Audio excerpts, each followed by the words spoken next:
The discovery and declaration. The alert came during Earth Central Command's night cycle.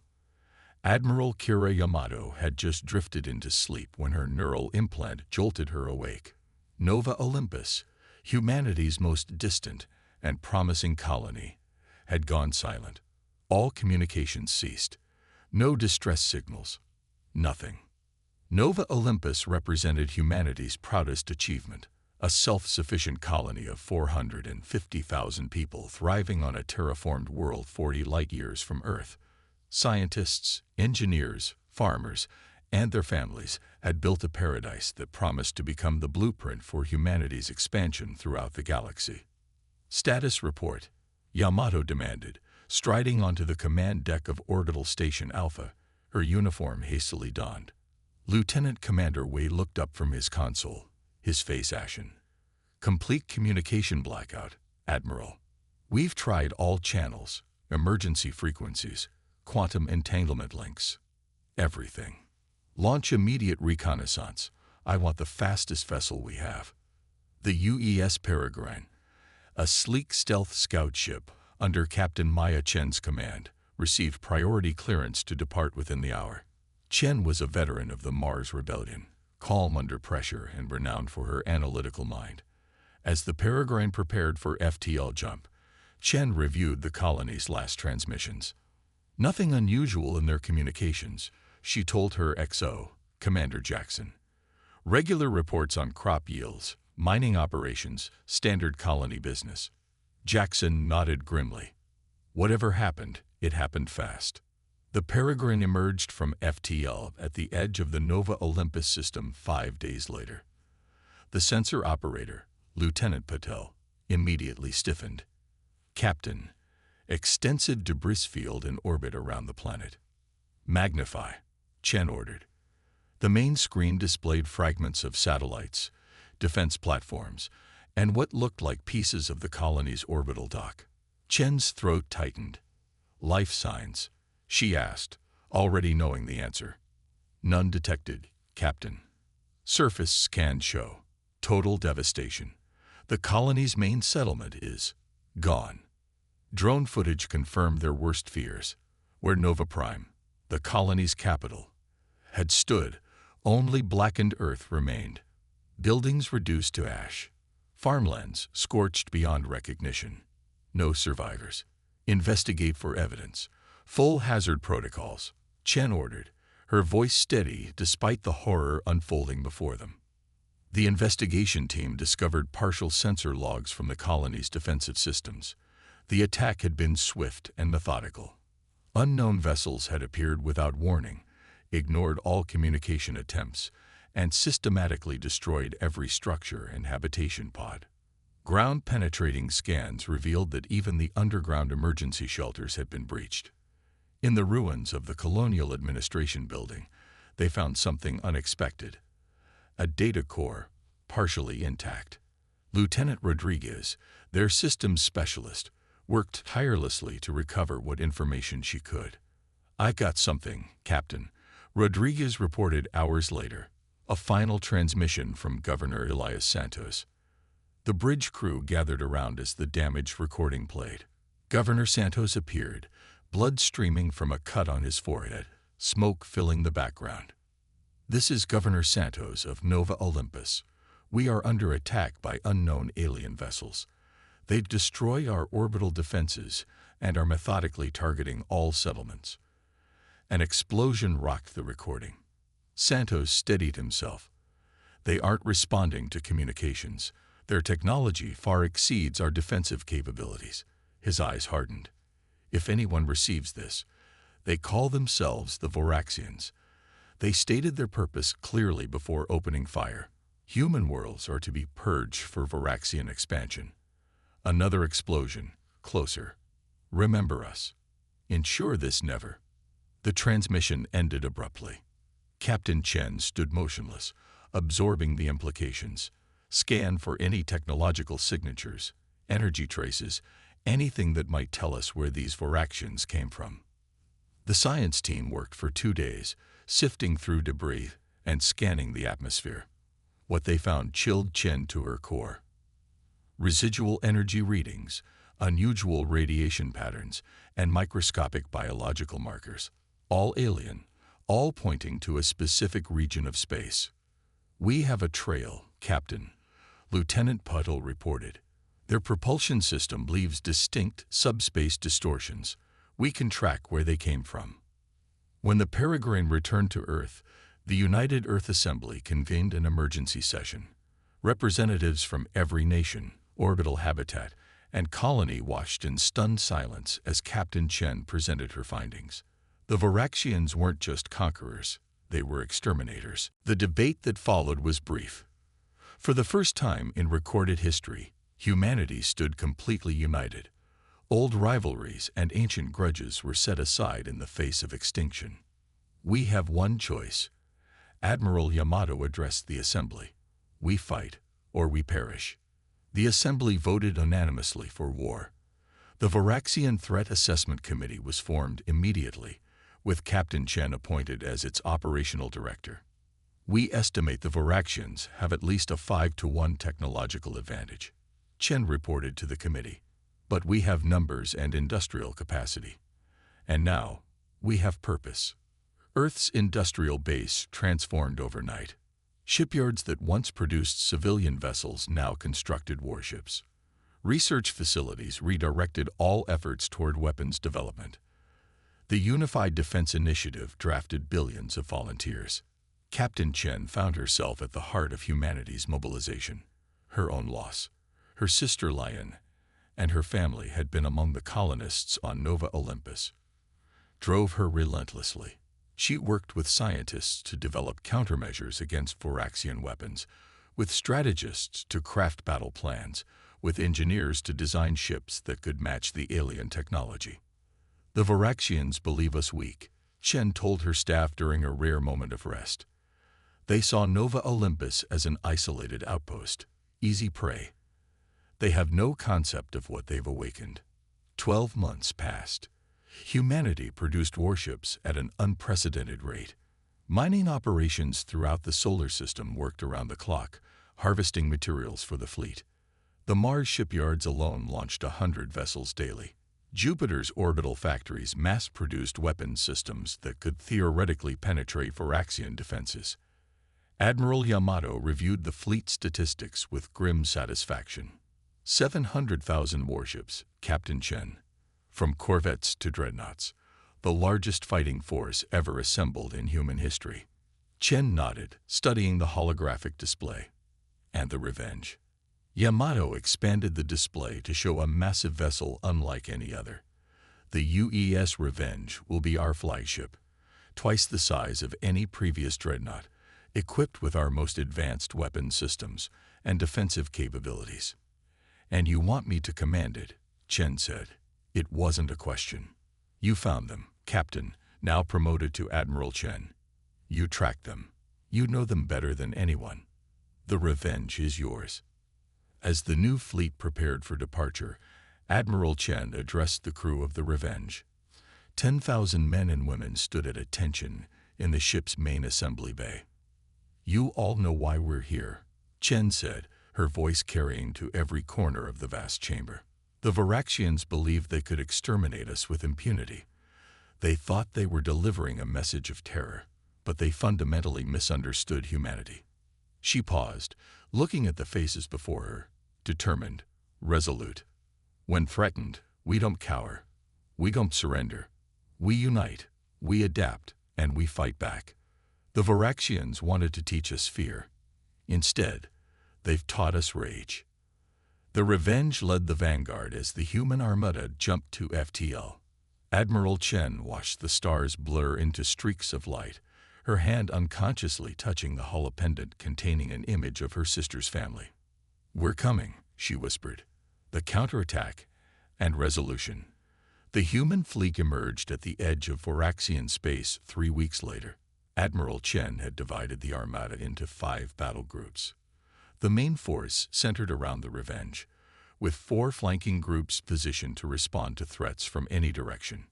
"No immediate contacts," reported Commander Jackson, now her XO on the Revenge. "Looks like they weren't expecting visitors." Deploy reconnaissance drones, Chen ordered. I want to know what we're facing before they know we're here. The stealth drones scattered across the star system, transmitting data back to the fleet. The intelligence they gathered confirmed what Earth's scientists had theorized. The Varaxians maintained relatively few permanent settlements, instead focusing their resources on massive fleet bases and mining operations. They're nomadic conquerors, observed Captain Rodriguez, now Chen's intelligence officer. They strip systems of resources, then move on. Nova Olympus was just the beginning. They were planning to harvest our entire territory. Chen studied the tactical display showing the nearest Varaxian outpost, a sprawling shipyard orbiting a gas giant. Then let's show them we're not their prey. Battle Group Alpha will engage the shipyard. The rest of the fleet remains in reserve. 200,000 ships moved into position. The Varaxians detected them only minutes before the attack began. Their response was chaotic. They clearly hadn't anticipated humanity's swift retaliation. They're scrambling their defense fleet, Jackson reported. Approximately 5,000 vessels. Energy signatures indicate their weapons are powering up. Chen nodded. All ships, commence attack pattern Omega. Target their command and control systems first, then weapon platforms. The battle unfolded with terrifying efficiency. Human ships, though individually less powerful than their Varaxian counterparts, swarmed the alien vessels in coordinated groups. For every human ship lost, 3 Varaxian vessels were destroyed. Their technology is superior, Chen observed, watching the tactical feed. But their tactics are predictable. They rely too heavily on their technological edge. They don't adapt. The shipyard fell within hours. Chen ordered salvage teams to collect intact Varaxian technology, while the rest of the fleet secured the system. Earth's scientists began immediate analysis, searching for weaknesses. Admiral, Rodriguez called from her station. We've decrypted some of their navigation data. We've located what appears to be their homeworld. The tactical display shifted to show a star system deeper in Varaxian territory. Intelligence suggested it contained their primary fleet base and central government. That's our target, Chen decided. But they'll be ready for us now. We need a new approach. Over the next 3 weeks, the human fleet advanced methodically through Varaxian space, destroying outposts and ambushing patrols. Each engagement provided more data, more technology to analyze, more insights into Varaxian capabilities and behavior. Earth scientists made breakthrough after breakthrough, adapting human weapons to better counter Varaxian defenses.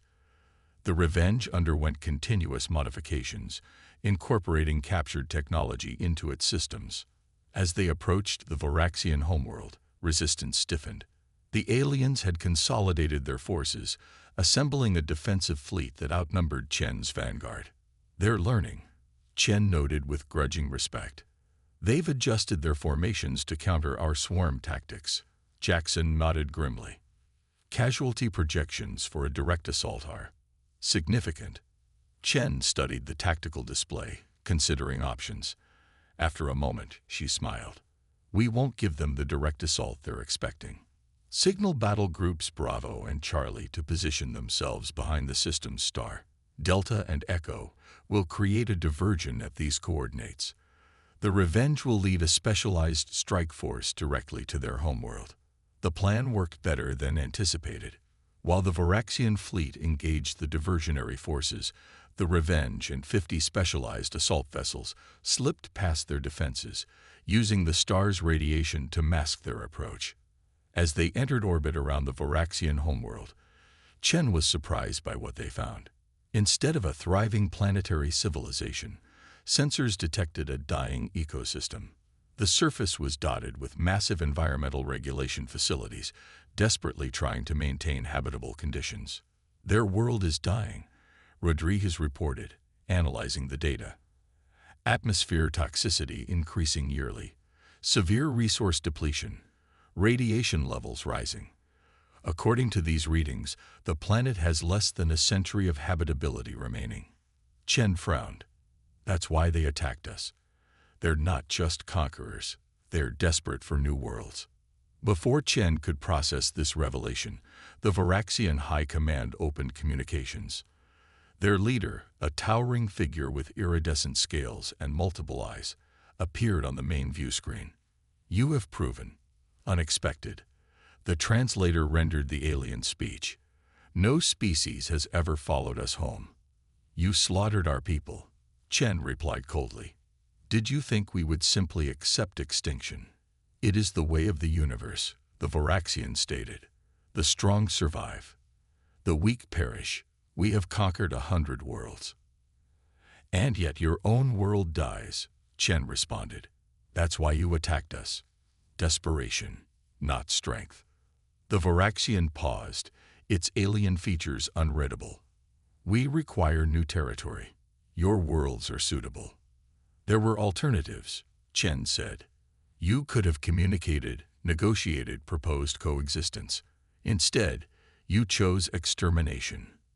"Negotiation suggests equality," the Varaxian leader replied. "We have encountered no equals." Chen's expression hardened. "You have now." She cut the transmission and addressed her fleet. "All ships target the environmental regulation facilities. Not to destroy, to disable." "Precisely." Jackson looked at her in surprise. "Admiral, we're not them," Chen explained. "We won't commit genocide, but we will demonstrate our power." The human ships fired with surgical precision, disabling the facilities without destroying them. Atmospheric conditions on the planet began deteriorating immediately, not enough to cause death, but enough to create panic. The Varaxian leader reopened communications. "You could destroy us, yet you do not." "Explain." "To show you there's another way," Chen replied. "Humanity doesn't seek the extinction of your species, but we will not allow you to threaten ours." What followed was unprecedented, the first genuine negotiation between humans and Varaxians. The terms were strict. The Varaxians would withdraw from all human territories, surrender their conquest fleet, and agree to supervise relocation to uninhabited, terraformable worlds far from human space. In exchange, humanity would provide technology to stabilize the Varaxian homeworld temporarily and assist with the relocation effort. Both species would establish a demilitarized zone between their territories, monitored by automated outposts. When Admiral Chen returned to Earth 6 months later, she brought not just victory but a fundamental shift in humanity's understanding of its place in the galaxy. The memorial for Nova Olympus was constructed in orbit above Earth, a massive structure containing the names of all 450,000 victims and a simple inscription. "They taught us we are not alone. We taught the universe we will not be conquered." In her address to the United Earth Assembly, Admiral Chen reflected on their journey. "The Varaxians underestimated us because they measured strength solely through technology. They failed to understand that humanity's true power lies in our unity of purpose, our adaptability, and our capacity for both righteous anger and measured restraint." She paused, looking at the faces of Earth's leaders. "We went to war to avenge our dead and protect our future. We return having demonstrated that humanity will defend itself with overwhelming force when threatened, but we remain defined by our capacity for mercy when victory is achieved. That balance, I believe, is our greatest strength." The human fleet remained vigilant, with outposts established throughout former Varaxian space to monitor compliance with the peace terms. But Earth's industrial base began the transition back to peaceful production. The shipyards that had built the Armada now constructed exploration vessels and colony ships. Admiral Chen declined offers of political positions and higher military rank. Instead, she requested command of a new type of vessel, part warship, part diplomatic ship, part scientific explorer. The UES Reconciliation became the flagship of humanity's renewed push into the stars. Before departing on her first mission, Chen visited the Nova Olympus Memorial one last time. She stood before the holographic image of the colony as it had been. Beautiful, hopeful, alive. "We remember," she whispered. "And we continue." The 700,000 warships that had avenged Nova Olympus remained, distributed throughout human space, a silent reminder to any watching species that humanity would not be an easy target. But alongside this armada of deterrence, thousands of new ships carried humans outward, seeking not conquest but discovery. The galaxy had learned that humanity would fight with unprecedented unity and force when threatened. Now it would learn that humans could be equally committed to peace, exploration, and the possibility of genuine coexistence among the stars.